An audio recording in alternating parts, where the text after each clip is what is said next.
Hello बच्चों, आज हम लोग फिर चैप्टर 6 में हम लोग बात करेंगे। पिछले लेक्चर में हम लोग इलिंघम डायग्राम की बात किया था बाबू। इलिंघम डायग्राम का बात किया था। आज हम लोग बात करेंगे इलिंघम डायग्राम का कहां एप्लीकेशन है, उस पर सवाल कैसा आएगा।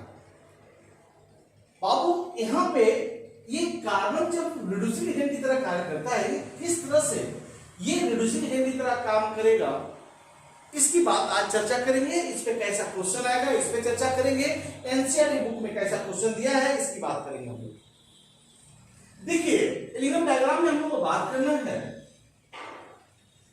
कि carbon reducing nature of carbon. आपको थोड़ा इलिंघम डायग्राम का हम थोड़ा सा आपको याद दिला दें। इलिंघम डायग्राम है क्या चीज? तो इलिंघम डायग्राम एक तरह का डायग्राम है जो इलिंघम साहब ने दिया था। किसके लिए? तो ऑक्साइड के फॉर्मेशन के लिए, डिफरेंट वेरियस एलिमेंट के ऑक्साइड के फॉर्मेशन के लिए एक ग्राफ दिया था डेल्टा जी और टी के बीच में। डेल्टा जी और टी के बीच में ग्राफ दिया था डिफरेंट ऑक्साइड का, जिसमें कि मैक्सिमम ग्राफ जो था ऊपर की ओर जाता था। ऐसा इसलिए था क्योंकि डेल्टा जी का वैल्यू बढ़ता जाता था। हम लोग पिछला लेक्चर आप देखिए, इसके लिए डिटेल। एक ग्राफ ऐसा था जो नीचे की ओर था, ऐसा बताया। अब हम इसमें इलिंघम डायग्राम में सबसे मोटी बात क्या है, इसको याद रखने वाली बात क्या है कि जो ग्राफ नीचे है, दिमाग बैठा ले, वो उसका ऑक्साइड ज्यादा स्टेबल है। जो ग्राफ नीचे है उसका ऑक्साइड ज्यादा स्टेबल है, और जब ज्यादा स्टेबल है तो बेटर रिड्यूसिंग एजेंट होगा। इसको दिमाग में बैठाना है। जो ऑक्साइड नीचे होगा, जो भी ऑक्साइड नीचे होगा, वो बेटर रिड्यूसिंग एजेंट होगा। इसको दिमाग में आप रखें, ठीक है ना। अगर दो ऐसा ग्राफ आप पिछले लेक्चर में देखें, ग्राफ उसमें जो नीचे होगा बेटर रिड्यूसिंग एजेंट होगा। इसको आज इसी का यूज करना है। नहीं, जो भी नीचे होगा, जो जितना ही नीचे होगा उतना ही बेटर रिड्यूसिंग एजेंट होगा। अब हम बात करें कार्बन का, ये कैसे किस तरह से रिड्यूसिंग नेचर की तरह कार्य करता है, इसका रिड्यूसिंग नेचर के बारे में बात करना है। देखिए ध्यान से, जब ये रिड्यूसिंग एजेंट की तरह काम करता है तो ये तीन तरह का रिएक्शन पॉसिबल है। कार्बन अगर रिड्यूसिंग एजेंट की तरह काम करेगा तो तीन तरह का रिएक्शन पॉसिबल है। पहला रिएक्शन क्या है? कार्बन और ऑक्सीजन मिलकर के कार्बन मोनोऑक्साइड बनाएगा। कार्बन और ऑक्सीजन मिलकर कार्बन मोनोऑक्साइड बनाएगा। दूसरा क्या है? कार्बन मोनोऑक्साइड और ऑक्सीजन मिलकर एक कार्बन डाइऑक्साइड बनाएगा। और तीसरा पॉसिबिलिटीज क्या है कि कार्बन और ऑक्सीजन मिलकर कार्बन डाइऑक्साइड बनाएगा, CO2 बनाएगा। पहला कार्बन और ऑक्सीजन मिलकर CO बनाएगा। दूसरा कार्बन मोनोऑक्साइड CO तथा O2 मिलकर CO2 बनाएगा, या C और O2 मिलकर के CO2 बनाएगा। हम इन्हीं पॉसिबिलिटीज को बारी बारी से स्टडी करेंगे। एक बार इसके लिए, एक बार इसके लिए और एक बार इसके लिए, बारी बारी से स्टेप बाय स्टेप। देखिए हमने यहां पे लिखा है कि इन फर्स्ट केस, इस केस में, यानी कि इस केस में क्या है कि देखिए इस केस में क्या है, C plus O2 CO, C plus O2 CO हो गया। अब ध्यान रखना है बाबू, इसमें C प्लस O2 जो CO बन रहा है, इसमें ध्यान रखना है कि देखिए आप यहां पे ये सॉलिड है, दिमाग बिठाता है, ये सॉलिड है, ये गैस है और ये गैस है। अब देखिए यहां पे, अब बताओ यहां पे देखिए हमने क्या बताया था, दो तरीके से इसको समझा जाए। यहां पे क्या बताया था, पहले गैस 1 मोल है, अब यहां पे गैस कितना मोल है? तो 2 मोल है। अब गैस यहां पे 1 मोल है और यहां पे कितना मोल है? तो 2 मोल है गैस। ये सॉलिड की तो बात ही नहीं कर रहे हैं। अब बताओ कि डेल्टा S क्या होता है? तो gaseous product minus gaseous reactant, ये प्रोडक्ट हो गया और ये रिएक्टेंट हो गया। दो में से एक घटा प्लस एक, यानी प्लस हो गया। हमारा बाबू ऐसे समझा जाए, इसको हम दो तरीके से बता देते हैं। ऐसे भी शॉर्टकट तरीका भी देखा जाए। शॉर्टकट तरीका में क्या है कि delta G minus H T delta C है। अब बताइए यहां पे प्लस हो गया, ये प्लस है, पॉजिटिव है। जितना टेम्परेचर बढ़ाएंगे उतना ही ज्यादा पॉजिटिव हो जाएगा, और पॉजिटिव निगेटिव क्या हो जाएगा? निगेटिव हो जाएगा। इसका मतलब कि जितना ज्यादा टेम्परेचर बढ़ाएंगे उतना ही ज्यादा इसका वैल्यू बढ़ेगा। ये तो कांस्टेंट है, तो जितना ज्यादा इसका वैल्यू बढ़ाएंगे उतना ज्यादा वैल्यू बढ़ेगा, तो डेल्टा जी का वैल्यू भी क्या होगा, सॉरी प्लस माइनस माइनस का बाबू, तो जितना ही ज्यादा बढ़ाएंगे टेम्परेचर उतना ही ज्यादा नेगेटिव होता जाएगा, और जितना ज्यादा टेम्परेचर बढ़ाएंगे उतना ज्यादा नेगेटिव होगा, इसलिए इसका ग्राफ इधर क्यों होता है, नीचे की ओर। इसको इस तरह भी समझें। अब देखिए प्लस है डेल्टा जी बराबर delta H minus T delta S. हमने क्या बताया, एक कांस्टेंट है, ये ऑलरेडी बोली कांस्टेंट है। ये डेल्टा एस क्या है, पॉजिटिव है। पॉजिटिव और नेगेटिव क्या हो गया, नेगेटिव हो गया। आप लोग मैथ के स्टूडेंट हो, हम इस चीज को हम पॉजिटिव नेगेटिव नेगेटिव इस तरह से लिख दिए। यहाँ पे डेल्टा एच क्या है, कांस्टेंट है, उसको हमने सी किया। ये y एक्सिस इसको माने, ये c है, कांस्टेंट है, और t को x एक्सिस माने, और ये डेल्टा m क्या है, स्लोप है। तो यह हमारा निकल गया y बराबर c माइनस xm, या स्ट्रेट लाइन इक्वेशन आ गया y बराबर mx प्लस c, जिसमें ये c क्या है, कांस्टेंट है, y डेल्टा z है, x t है, और ये m क्या है, स्लोप है। क्योंकि ये स्लोप कैसा है, नेगेटिव है, इसलिए इसका स्लोप कैसा जाएगा, नीचे की ओर जाएगा। आप लोग स्ट्रेट लाइन इक्वेशन में पढ़ चुके हो कि यहाँ पे माइनस m है, स्लोप है, इसका नीचे की ओर जाएगा, इसलिए इसका डेल्टा जी और टी का ग्राफ इधर की ओर जाता है, नीचे की ओर जाता है। समझ में आया? इसको हम ऐसे भी समझे कि अगर हम डेल्टा नेगेटिव होगा तो ये टेम्परेचर जितना ही बढ़ाएंगे उतना ही पॉजिटिव नेगेटिव नेगेटिव होता जाएगा। इसीलिए जैसे जैसे टेम्परेचर बढ़ाएंगे वैसे वैसे डेल्टा जी का वैल्यू नेगेटिव जाएगा, यानी नीचे की ओर जाएगा। ठीक है, तो आप इसे पहले नोट करिए।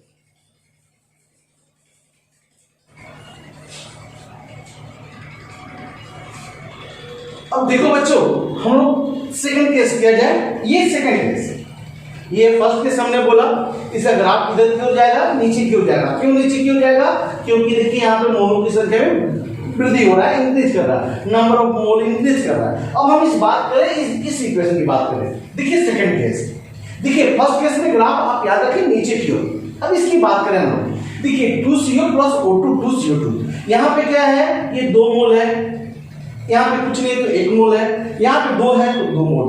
यानी कि डेल्टा एस क्या होता है, gaseous product minus gaseous reactant. Gaseous product कितना हो गया, ये 2 है 2, लेकिन गैसियस रिएक्टेंट कितना हो गया, 2 और 1 3, 2 और 1 3, यानी 2 में से 3 गया -1, यानी कि गैसियस ये डेल्टा एस इस केस में माइनस हो गया। अब देखिए यहाँ पे ये हेल्महोल्ट्ज इक्वेशन हमने आपको बात किया है, डेल्टा जी बराबर delta H minus T delta S. ये डेल्टा एस आपका क्या है, नेगेटिव है। अब इसको इस तरीके से भी समझें, हम ऐसे समझा जाए, आगे CO प्लस O2 2CO2। अब देखिए यहाँ पे आपका यहाँ पे क्या हो रहा है कि नंबर ऑफ मोल तो घट रहा है। अब नंबर ऑफ मोल घटने के चलते डेल्टा एस का वैल्यू क्या होगा, घटेगा। इसका मतलब डेल्टा जी बराबर delta H minus T delta S, ये घटेगा। अब ये घट रहा है तो टेम्परेचर क्या हो रहा है, नेगेटिव हो रहा है। अब नेगेटिव और ये टेम्परेचर नेगेटिव नेगेटिव नेगेटिव क्या जाएगा, पॉजिटिव, यानी कि टेम्परेचर जितना बढ़ाएंगे उतना ज्यादा पॉजिटिव होगा। और ये तो कांस्टेंट है, ये इसका मतलब डेल्टा जी टेम्परेचर बढ़ाने पे क्या होगा, बढ़ेगा, पॉजिटिव होगा, इसका मतलब बढ़ेगा। उसी चीज को हम यहाँ पे समझा जाए, डेल्टा जी बराबर delta H minus T delta S. अब यहाँ पे डेल्टा एच क्या है, कांस्टेंट है, ये delta S negative negative negative क्या हो गया, पॉजिटिव हो गया, यानी कि डेल्टा जी बराबर delta H minus T delta S. इसी चीज को अरेंज कर लिया जाए, T delta S plus delta H. अब ये हमारा इक्वेशन हो गया। अगर y एक्सिस को डेल्टा जी को y एक्सिस माने और इसको हम mx कर लें, यानी कि हम ऐसा भी कर सकते हैं, इसको ऐसे कर लें, delta x delta S T, ये m हो गया और ये t हो गया, यानी कि x एक्सिस के रूप में क्या किया, t किए, y एक्सिस के रूप में क्या किया, डेल्टा g किए। अब बताओ, क्योंकि ये तो कांस्टेंट है तो ये स्लोप कैसा है, यहाँ पे पॉजिटिव है। तो स्लोप अगर पॉजिटिव रहता है तो आपको जानते हैं ग्राफ ऊपर क्यों जाएगा, अगर स्लोप नेगेटिव है तो नीचे क्यों जाएगा। इसका मतलब कि CO प्लस O2 का ग्राफ ऊपर की ओर जाएगा, C प्लस O2 बराबर CO का ग्राफ किधर की ओर जाएगा, नीचे की ओर जाएगा। यानी कि हमने दो ग्राफ पढ़ा अभी तक। कौन कौन सा ग्राफ पढ़ा? अगर हमारा CO बन रहा है, C प्लस CO बन रहा है, तो ये हमारा ग्राफ नीचे की ओर जाएगा, ये ग्राफ इधर की ओर जाएगा, ऊपर की ओर जाएगा। इसलिए कारण क्या है कि ये ऊपर की ओर इसलिए जा रहा है कि मोलों की संख्या घट रहा है। जब मोलों की संख्या घटेगा तो निगेटिव होगा delta S. Delta S negative और निगेटिव क्या हो जाएगा, पॉजिटिव हो जाएगा। अब ये पॉजिटिव हो गया, अब आप बताओ कि पॉजिटिव हो गया, ये तो कांस्टेंट है, तो पॉजिटिव हो गया, ये कांस्टेंट है। जितना ज्यादा टेम्परेचर बढ़ाएंगे उतना जितना ज्यादा टेम्परेचर, तो निगेटिव और पॉजिटिव, जितना ज्यादा टेम्परेचर बढ़ाएंगे उतना टी डेल्टा एस क्या होगा, बढ़ेगा। और ये तो कांस्टेंट है, टी डेल्टा एस बढ़ेगा, यानी का मतलब डेल्टा जी का वैल्यू बढ़ेगा, और डेल्टा जी का वैल्यू बढ़ेगा इसलिए डेल्टा जी भी बढ़ेगा। अब इसी चीज को हम लोग ऐसा देखें, देखिए अगर हम ये y बराबर इस ग्राफ को हम इधर रखते हैं तो ये x एक्सिस हो गया, ये y एक्सिस हो गया, m क्या हो गया, स्लोप हो गया, डेल्टा एस स्लोप हो गया। और चूंकि पॉजिटिव है इसलिए इसका ग्राफ इधर की ओर जाएगा, ऊपर की ओर जाएगा। इसका मतलब जैसे जैसे टेम्परेचर बढ़ाएंगे वैसे वैसे डेल्टा जी का वैल्यू बढ़ेगा। आप इसे नोट कर लो।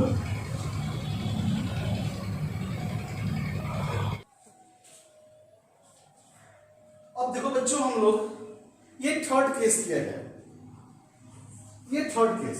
देखिए थर्ड केस में क्या है, C plus O2 CO2, C plus O2 CO2। अब देखिए यहां पे तो सॉलिड है, कार्बन सॉलिड है। ये O2 क्या है, 1 मोल गैस है, और CO भी क्या है, 1 मोल है। यानी कि रिएक्टेंट भी 1 मोल है और प्रोडक्ट भी 1 मोल गैस है। और डेल्टा एस क्या होता है, gaseous product minus gaseous reactant. Product भी 1 मोल, रिएक्टेंट भी 1 मोल, ये तो सॉलिड है, सॉलिड गैस लेना है बाबू। तो डेल्टा एस बराबर 1 माइनस 1 बराबर 0, यानी डेल्टा एस का वैल्यू कितना हो जाएगा, 0 हो जाएगा। अब बताओ आप, डेल्टा एस में जिसका वैल्यू 0 है, टेम्परेचर कितना हो रहा है, इस 0 से मल्टीप्लाई करें तो 0 होगा, यानी कि ये इतना वैल्यू हमारा क्या हो जाएगा, 0 हो जाएगा। अब ये चूंकि कांस्टेंट है तो यानी डेल्टा एच बराबर 0, यानी हम ऐसा कर दें डेल्टा एच बराबर कांस्टेंट। अब बताओ, तो डेल्टा एस जब हमारा एंट्रोपी में कोई चेंज नहीं होगा, टेम्परेचर से भी कोई इफेक्ट नहीं होगा, इसका मतलब कितना हो टेम्परेचर बढ़ाओ, डेल्टा जी में कोई वैल्यू नहीं बढ़ेगा, यानी डेल्टा जी का वैल्यू क्या होगा, कांस्टेंट होगा।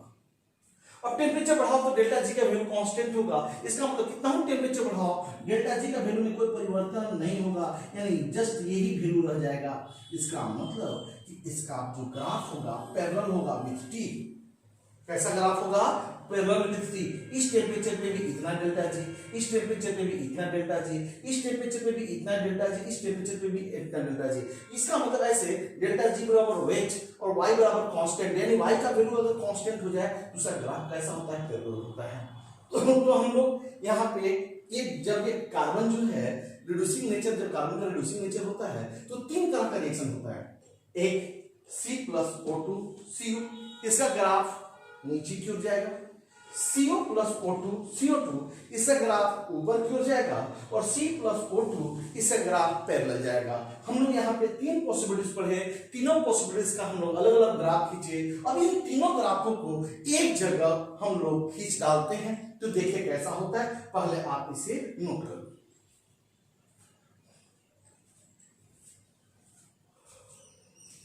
अब देखो बच्चों, अब हम लोग इसकी बात करते हैं। इसकी बात करें अब हम लोग, देखिए आपको हमने पहली बात किया था, अगर इस फर्स्ट केस का ग्राफ देखें तो देखो नीचे की ओर 2C प्लस O2 2CO। अच्छे, सेकंड ग्राफ देखा जाए तो हम बोलते हैं कि ऊपर की ओर देखिए, ऊपर की ओर जा रहा है 2CO प्लस O2 2CO2। अच्छा, एक ग्राफ ऐसा है जो ये थर्ड ग्राफ देखते हैं, ये किधर जो एकदम स्ट्रेट लाइन जा रहा है, यानी कि हमने ये तीनों ग्राफ को अलग अलग तोड़ के बताया है। अब इस तीनों ग्राफ को हमने एक साथ कर दिया है। जब हम देखते हैं क्या कि ये तीनों ग्राफ एक टेम्परेचर पे ये 983 केल्विन पर एक दूसरे को काटता है, 983 केल्विन पे एक दूसरे को काटता है। तो देखते हैं हमने क्या बोला आपको कि ये हमने बोला है कि जो ग्राफ डेल्टा जी और टी के बीच में अगर ग्राफ खींचते हैं और जो ग्राफ जितना ही नीचे रहेगा वो बेटर रिड्यूसिंग रेंज होगा, जो ग्राफ जितना ही नीचे जाएगा जितना ही नीचे जाएगा उतना ही बेटर रहेगा। तो आप बताओ, आप दिमाग लगाओ कि ये तीनों ग्राफ है आपके सामने है, ये तीनों ग्राफ, और इन तीनों ग्राफ में कौन सा बेटर रिड्यूसिंग, कौन सा केस कार्बन है कार्बन मोनोऑक्साइड है। देखिए इस केस में यहां का टेम्परेचर देखिए, ध्यान लगाया, देखिए आपका CO का ग्राफ कैसा है, तो नीचे और C+O2CO, इसका मतलब ये C जो है बेटर रिड्यूसिंग एजेंट होगा और क्या करेगा, C जो है बेटर रिड्यूसिंग एजेंट होगा और कैसे बनाएगा, CO बनाएगा। अब देखिए C+CO2 भी तो बन रहा है सर, हमरे भाई आप तुम लोग कैसे बात करते हो, C+O2 का देखिए ग्राफ कैसा ऊंचा है, तो ऊंचा है तो ये अपने आप को रिड्यूसिंग एजेंट की तरह काम करेगा कार्बन कभी, लेकिन CO2 नहीं बनाएगा। इसलिए नहीं बनाएगा क्योंकि इसका ग्राफ कैसा है, ऊंचा है, ठीक है। लेकिन सर ये ग्राफ है, ये हम देखो बाबू, इसका ग्राफ नीचे है, इसका मतलब कि कार्बन जो है ये तीनों ग्राफ में कार्बन नीचे है, और तीनों ग्राफ में कार्बन का ग्राफ, ये वाला ग्राफ कैसा है, नीचे है। इसका मतलब कार्बन जो है रिड्यूसिंग एजेंट करेगा, रिड्यूसिंग एजेंट की तरह काम करेगा, लेकिन खुद को कार्बन मोनोऑक्साइड बनाएगा, ना कि CO2। देखिए मैंने यहाँ लिख दिया है, we concluded that carbon act as reducing agent by changing itself to carbon monoxide. Reducing agent की तरह काम करेगा और अपने आप को किस में चेंज करेगा, कार्बन मोनोऑक्साइड में चेंज करेगा। जैसे देखिए यहाँ पर जेरेनो plus C, zinc plus U, एकदम देखिए C यहाँ चला गया C। अब यहाँ पे क्या है, Fe2O3 Fe2O3 3C Fe plus 3CO। अब यहाँ पे आपको क्वेश्चन है एनसीईआरटी में 5, और आपको एक टेम्परेचर दिया हुआ है और उस टेम्परेचर पे बोल रहा है कि बताइए C और CO में कौन बेटर रिड्यूसिंग एजेंट है।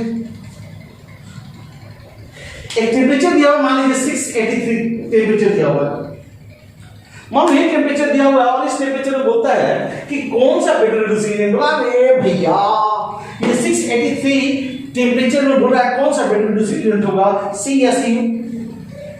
तो आप देखो इस ग्राफ में, आप इस ग्राफ में देखो थोड़ा सा, देखिए ये ग्राफ 983 में जा रहा है। अब इससे लेकिन ये कह रहा है कि 683 या 983 से पहले जाओ। अब 983 से जब पहले गया तो बताइए ये ग्राफ किसके लिए है, तो CO के लिए है, ये ग्राफ किसके लिए है, तो C के लिए है, ये ग्राफ किसके लिए है, तो C के लिए। 983 से नीचे जाए यानी 683 केल्विन पे क्या होगा, CO का ग्राफ क्या होगा, नीचे होगा। और जब CO का ग्राफ नीचे होगा तो आप बताओ कि 683 केल्विन से नीचे जो होगा CO is a better reducing agent. CO क्या होगा, बेटर रिड्यूसिंग एजेंट होगा। अगर आपसे पूछ दिया जाए किस टेम्परेचर पे, इस टेम्परेचर से पहले कौन सा बेटर रिड्यूसिंग एजेंट होगा, ऐसा क्वेश्चन ऐसा ग्राफ दे देगा और आपसे पूछ देगा ऑब्जेक्टिव में, तो कौन सा बेटर रिड्यूसिंग एजेंट होगा, CO यानी CO बनाएगा तो बेटर रिड्यूसिंग एजेंट होगा, CO2 बनाएगा तो बेटर रिड्यूसिंग होगा, CO जो है CO2 बनाएगा तो बेटर रिड्यूसिंग एजेंट होगा। तो आप अपना कंक्लूजन निकालिए, जो जितना ही नीचे होगा उतना ही बेटर होगा। तो बताओ सबसे नीचे इस टेम्परेचर पे कौन सबसे नीचे है, तो CO। इसका मतलब इन एबव 983 टेम्परेचर यानी इस टेम्परेचर से ऊपर कौन नीचे हो जाएगा, कार्बन मोनोऑक्साइड। यानी इस टेम्परेचर से ऊपर carbon is better reducing agent, but below this temperature यानी इस टेम्परेचर से नीचे CO is the better reducing agent. आपको दिमाग में बैठाना है कौन सा बेटर रिड्यूसिंग एजेंट होगा, ये कैसे पता चलेगा, तो आप देखेंगे टेम्परेचर देखेंगे, यानी टेम्परेचर उस टेम्परेचर पे ग्राफ कहां, कौन सा ग्राफ नीचे है, जिस टेम्परेचर पे, इस टेम्परेचर पे ये वाला, इस टेम्परेचर से पहले ये ग्राफ नीचे यानी CO is better reducing agent, इस टेम्परेचर से C इज ग्राफ का नीचे है यानी C is the better reducing agent. आपको अपने से कंक्लूजन करना है, अगर हमको इस टेम्परेचर दिया हुआ है तो कौन सा बेटर रिड्यूसिंग एजेंट होगा, C होगा या CO होगा। तो हम देखेंगे टेम्परेचर में कि टेम्परेचर कौन सा है, 983 से ऊपर है या 983 से नीचे है। तो 983 से ऊपर होगा तो C is the better reducing agent, और 983 से कम होगा जैसे 683 दे देगा तो उसको बोलेंगे CO is the better reducing agent. हम समझते हैं कि आप उसको समझ गए होंगे, आप इसे नोट कर लें।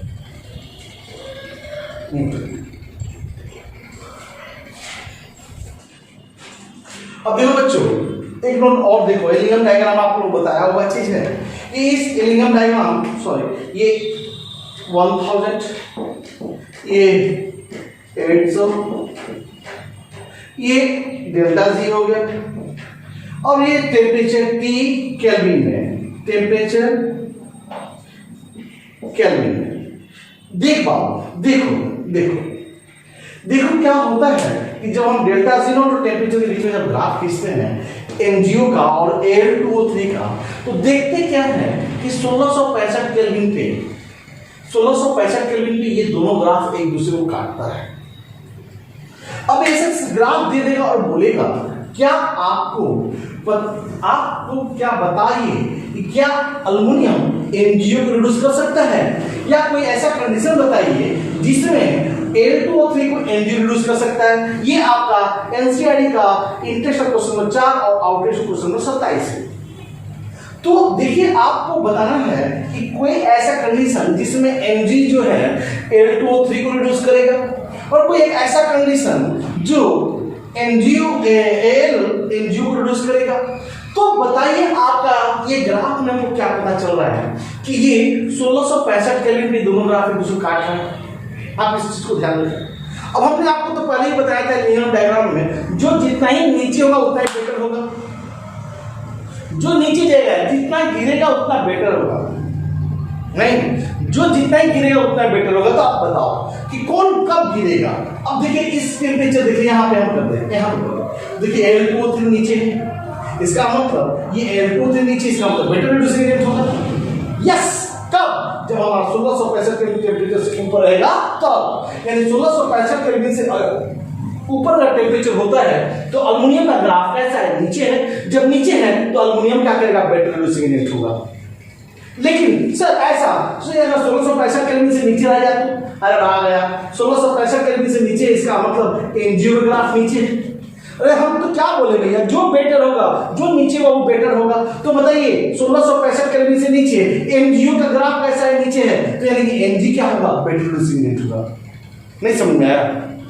फिर समझिए अगर हमको देखना है टेम्परेचर और ये देखना है ग्राफ नीचे कैसा है। अगर हम इस ग्राफ को हम मिटा देते हैं, ऐसे मिटा देते हैं, ये मिटा देते हैं, ये अगर हम मिटा दें तो ये ग्राफ किसके लिए हो जाएगा, एमजीओ के लिए हो जाएगा। ये ग्राफ किसके लिए हो जाएगा, Al2O3 के लिए हो जाएगा। तो अगर आप बताइए कौन नीचे है, तो एमजीओ ग्राफ नीचे है, यानी एमजीओ ग्राफ नीचे है, इसका मतलब एमजी क्या होगा, बेटर रिड्यूसिंग एजेंट होगा। लेकिन कब? जब 1665 केल्विन रहेगा तब। कब? जब 1665 केल्विन रहेगा से नीचे रहेगा तब। लेकिन अगर हम यही चीज ग्राफ को ऐसे करके बढ़ा दें तो ये क्या हो गया, एमजीओ हो गया। ये क्या हो गया बाबू, एमजीओ हो गया। और ये क्या हो गया, ये ग्राफ सीधे जा रहा है Al2O3 के लिए। यानी कि अगर हम टेम्परेचर क्या है 1665 केल्विन से अगर ऊंचा हो गया, एबव हो गया, तो इसका मतलब क्या होगा कि अल्युमिनियम का ग्राफ कैसा हो गया, नीचे हो गया। इसका मतलब अल्युमिनियम जो होगा वो बेटर रिड्यूसिंग एजेंट होगा। अब तो आपको समझ में आ गया होगा, जो नीचे होगा बेटर रिड्यूसिंग एजेंट होगा। अगर आपसे पूछेगा किस कंडीशन में अल्युमिनियम एमजीओ को रिड्यूस कर सकता है, तो बोलेंगे यस रिड्यूस करेगा जब 1665 केल्विन से ऊपर रहेगा तब। अगर किस कंडीशन में एमजी रिड्यूस करे तो अभ्यास बोले करेगा जब एमजी तभी करेगा जब उसका टेम्परेचर 1665 केल्विन से नीचे रहेगा तब। यानी कि जब टेम्परेचर 1665 केल्विन से नीचे रहेगा तो एमजी बेटर रिड्यूसिंग एजेंट, जब 1665 केल्विन से ऊपर रहेगा तो aluminium is better reducing agent. इसी चीज को हमने यहाँ पे लिख दिया है in Ellingham diagram. The curve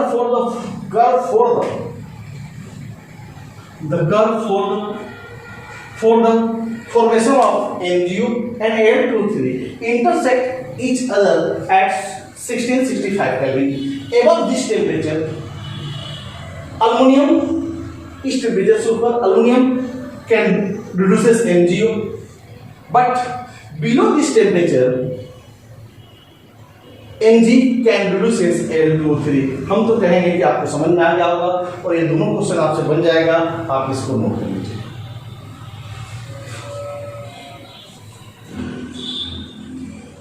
अब देखो बच्चों, अब ये एक फिर समझा जाए Ellingham diagram for the reduction of zinc oxide. Zinc oxide के रिडक्शन के लिए हम लोग समझा जाए कि कैसे जिंक ऑक्साइड का रिडक्शन के लिए हम लोग एलिगम डायग्राम की जरूरत पड़े। अब यहाँ पे समझे, सबसे पहले जिंक ऑक्साइड जो है, पहले जिंक ऑक्साइड कैसे बनाएंगे, इसका तो चीफ ओर क्या है। अगर आपसे पूछा जाए कि जिंक का सबसे इंपोर्टेंट ओर बताइए जिससे कि जिंक निकाला जाता हो, तो हम बोलेंगे क्या, इसका चीफ ओर है जिंक ग्रेन्युलेस। लेकिन हमको तो जिंक ऑक्साइड बोल रहा है, तो आप तो बोले सर ZnS, तो हम बोले क्या करेंगे, इसको रोस्टिंग करेंगे, इसका रोस्टिंग करेंगे। ध्यान रहे कि जब भी रोस्टिंग किया जाता है तो ऑक्सीजन के प्रेजेंस में और उसको ऑक्साइड में बदला जाता है बिलो इट्स मेल्टिंग पॉइंट, और इसका मेल्टिंग पॉइंट हमने लिख दिया है, जिंक का मेल्टिंग पॉइंट होता है 1880 केल्विन। इसका मतलब 1880 केल्विन से नीचे हमको मेल्ट करना पड़ेगा, और यहाँ पे हमने लिखा है 1120 केल्विन से ऊपर करना होगा, लेकिन 1880 केल्विन से नीचे करेंगे। अब हम 1820 केल्विन से ऊपर करेंगे, रोस्ट करेंगे, तो रोस्ट करेंगे तो क्या होगा, जिंक सल्फाइड जो है, जिंक ब्लेंड जो है वो ऑक्साइड में चेंज कर जाएगा। दिमाग में बैठाना है 1180 केल्विन उसका मेल्टिंग पॉइंट है, उसका मेल्टिंग पॉइंट से नीचे, मेल्टिंग पॉइंट से हम लोग क्या होना चाहिए, मेल्टिंग पॉइंट से नीचे। अब हम लोग इसलिए गर्म करेंगे एवं 1120 केल्विन। अब हम जब जिंक ऑक्साइड बन गया तो अब हम एलिंगम डायग्राम देखते क्या है एलिंगम डायग्राम में, कि देखिए curve for the formation of zinc oxide and carbon monoxide एक दूसरे को 1270 केल्विन पे काटता है। इसका मतलब कि अगर हमको कि इस केस में कार्बन जो जिंक होगा वो बेटर रिड्यूसिंग एजेंट होगा, लेकिन हमको तो जिंक को रिड्यूसिंग एजेंट की तरह काम नहीं करना है, जिंक ऑक्साइड का रिडक्शन कराना है। इसका मतलब कि जिंक ऑक्साइड से हमको बेटर रिड्यूसिंग एजेंट चाहिए। और जब हम देख रहे हैं क्या कि ये जो ग्राफ में जो कर्व जो है, ये ग्राफ में ये जो कर्व है C+O2CO2 1270 केल्विन से नीचे है। इसीलिए हम क्या करेंगे कि कार्बन से अगर हम रिड्यूस कराएंगे, और कार्बन से रिड्यूस कराने को हम लोग बोलते हैं एस मेल्टिंग। क्या बोलते हैं, एस मेल्टिंग, यानी कि heating of ore in the presence of coke is called smelting. यानी एस मेल्टिंग बोले तो रिडक्शन अब हमको कराना है, तो रिडक्शन किससे कराएंगे, तो ब्लास्ट फर्नेस में कराएंगे वे किसके साथ, कोक के साथ। तो यहाँ पे हम देखेंगे इसके लिए टेम्परेचर कितना होना चाहिए, 1270 केल्विन होना चाहिए। अगर 1270 केल्विन से अगर नीचे लेते हैं तो जिंक ऑक्साइड जो है वो जिंक जो है बेटर रिड्यूसिंग होगा। जिंक ही क्या करेगा, कार्बन मोनोऑक्साइड का ऑक्सीजन को लेना शुरू कर देगा और जिंक ऑक्साइड बनना शुरू कर देगा। तो हमको क्या करना है, जिंक ऑक्साइड नहीं बनना है, जिंक ऑक्साइड से जिंक प्राप्त करना है। इसीलिए हम इसको कार्बन को रिड्यूस करेंगे, ये दिमाग में बैठाएंगे कितना टेम्परेचर, तो 1270 केल्विन से ऊपर, यहाँ यानी 1270 केल्विन से ऊपर उसको रिड्यूस कराएंगे तो उसका स्मेल्टिंग कराएंगे। तो देखो zinc oxide is reduced by Coke एवं 1270 केल्विन। जैसे ही कोक क्या करेगा, सी ऑक्सीजन को ले लेगा, CO बना देगा और जिंक, यानी कि हम जिंक ब्लेंड से जिंक प्राप्त कर लिए। इसके लिए हमारे पास 2 स्टेप करना होगा।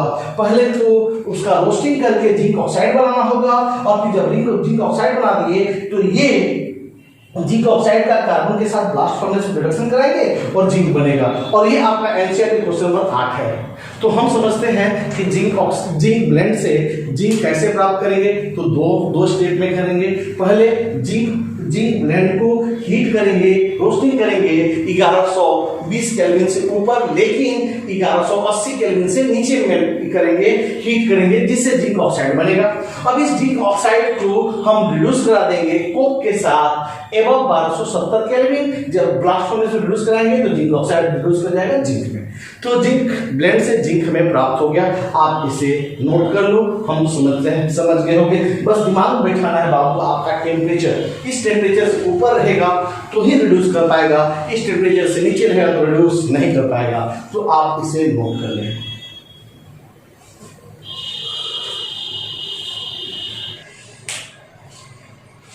अब देखो आप इसको, aluminium extraction of chromium by aluminothermic reduction. देखिए यहाँ पे अब क्रोमियम कहां से एक्सट्रैक्ट करेगा, बोलेगा क्रोमियम का और क्या है, तो क्रोमाइट ओर है, उसका फॉर्मूला ApCr2O4। अब इस क्रोमाइट ओर को स्पेशल मेथड के द्वारा, सुटेबल मेथड के द्वारा Cr2O3 में कन्वर्ट करेंगे। पहला काम क्या है कि Cr2 ऑक्साइड में उसको कन्वर्ट करना है। अब जब से Cr2O3 में कन्वर्ट करेंगे तो इस ऑक्साइड को एल्यूमिनियम के द्वारा हम लोग क्या करेंगे कि हीट करेंगे और उसको एल्यूमिनियम के द्वारा रिड्यूस कर देंगे, और इस रिएक्शन का नाम है एल्यूमिनोथर्मिक रिडक्शन। ठीक है ना। अल्यूमिनियम थर्मिक रिडक्शन है जब Cr2O3 को अल्यूमिनियम के द्वारा हीट कर रिड्यूस किया जाता है, उसको अल्यूमिनियम थर्मिक रिडक्शन कहते हैं। अब देखिए इसमें क्या है कि Cr2O3 को Al के द्वारा, चूंकि Al अब यहाँ पे थोड़ा सा देखा जाए ग्राफ में देखिए क्या है कि ये है कर्व, ये किसका कर्व है, Cr2O3 का फॉर्मेशन का, और ये कर्व क्या है, Al2O3 का फॉर्मेशन का। अब देखिए दोनों का ग्राफ में हम देखते हैं कि Cr2O3 का ग्राफ हर टेम्परेचर में ऊपर है और Al2O3 का ग्राफ हर टेम्परेचर नीचे है, यानी कि पैरेलल जा रहा है दोनों का, यानी कि हर टेम्परेचर में Al2O3 का ग्राफ क्या है, नीचे है। तो बताइए कि Cr2O3 और Al2O3 में ज्यादा स्टेबल कौन है, Al2O3 ज्यादा स्टेबल है। तो आप बताओ जब Al2O3 ज्यादा स्टेबल है तो इसका मतलब कि Cr2O3 को आसानी से Al2O3 रिड्यूस कर सकता है, और इसी को रिडक्शन को हम बोलते हैं अल्यूमिनियम थर्मिक रिडक्शन। देखिए Al क्या कर सकता है, Cr2O3 को हमेशा रिड्यूस कर देगा, तो Al2O3 बन जाएगा और Cr बन जाएगा। क्योंकि यहाँ पे ग्राफ Al2O3 का ग्राफ जो है हमेशा नीचे है, इसलिए आसानी से रिड्यूस कर सकता है, और इस रिएक्शन को हम लोग बोलते हैं अल्यूमिनियम थर्मिक रिडक्शन। आप इसे नोट कर लो।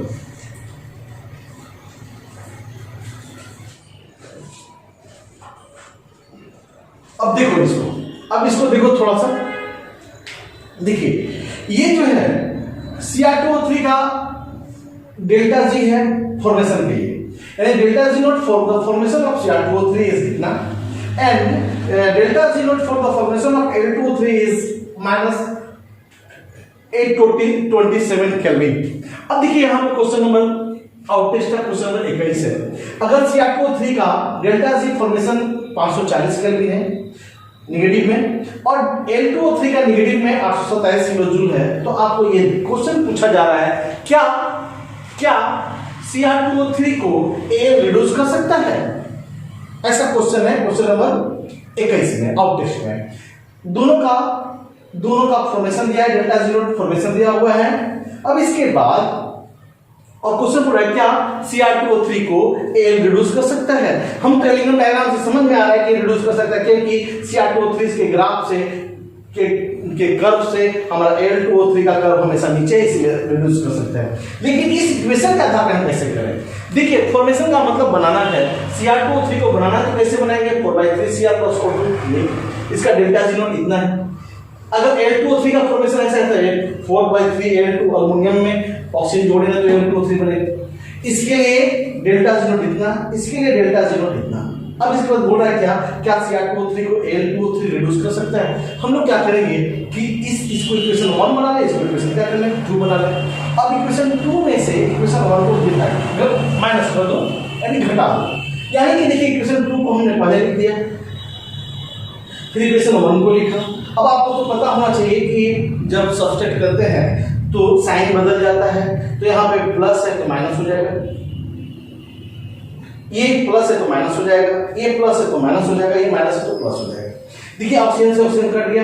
अब यहाँ पे माइनस है तो इक्वल किस वाला है, तो plus 2/3 Cr2O3 plus 4/3 Al plus 4/3 Al, इसको इस वाले जाए तो क्या हो जाएगा, ये तो प्लस में Al2O3 प्लस 4/3 Cr2। अब ये डेल्टा जी नॉट इस रिएक्शन के लिए 287 किलो जूल हुआ। देखिए हमने यहाँ पे दोनों का डिफरेंस 287 किलो जूल है, ये हमारा निकल गया 287 किलो जूल, ठीक है। तो देखिए यहाँ पे चूंकि ये इस रिएक्शन के लिए डेल्टा जी कितना है, माइनस में है, निगेटिव में है। देखिए ये इस रिएक्शन के लिए डेल्टा जी किस में है, निगेटिव में है, क्योंकि निगेटिव बड़ा है इसलिए निगेटिव में है। तो आपको बताया गया है कि जब भी कोई डेल्टा जी निगेटिव होगा तो रिएक्शन पॉसिबल होगा। इसका मतलब Cr2O3 को इजीली Al रिड्यूस कर सकता है और Al2O3 और 2Cr बनेगा। यानी कि चूंकि हम ऐसा एक लाइन में बोलेंगे, चूंकि इस रिएक्शन के लिए डेल्टा जी नोट का वैल्यू निगेटिव है, इसीलिए Cr2O3 को Al रिड्यूस कर सकता है। यानी उस क्वेश्चन में पहले हम क्या करेंगे, एक ये इक्वेशन बनाएंगे, इसका 2 इक्वेशन बनाएंगे, इक्वेशन 2 में से इक्वेशन 1 को हटा देंगे तो हमारा ये इक्वेशन निकलेगा। और इस इक्वेशन में हम कहेंगे कि चूंकि डेल्टा जी नोट नेगेटिव है for this reaction, so aluminium can reduce as Al2O3। तो आप पहले से नोट कर लो।